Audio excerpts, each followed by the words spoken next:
আমাদের প্রোগ্রাম ছিল মমতা বন্দ্যোপাধ্যায় তৃণমূল কংগ্রেসের সর্বভারতীয় সভানেত্রী।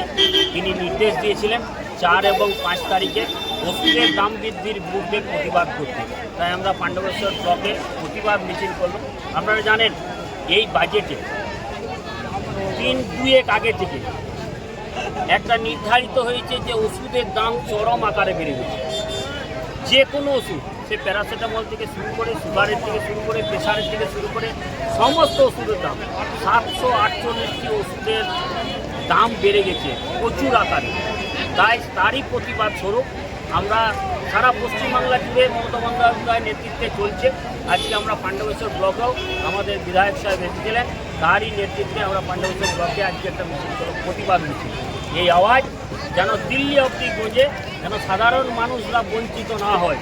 যা ওষুধের দাম, আপনারা জানেন যে একটা ওষুধের দাম বাড়া মানে একটা গরিব লোক যে দামে কিনবে, যারা চাকরিজীবী তারাও সেই দামে কিনবে, বড় লোক সেই দামে কিনবে। ওষুধের দাম কিন্তু আলাদা ভ্যারি করবে না, যে গরিব লোক বলে এর কম দাম, এই চাকরি করে বলে এর মাঝারি দাম, আর বড় লোক বলে তার একটু বেশি দাম, এটা কিন্তু হয় না। তাই সবথেকে বেশি বঞ্চিত এবং সবথেকে বেশি নিপীড়িত মানুষ বাংলার মানুষ, সারা ভারতবর্ষের মানুষ।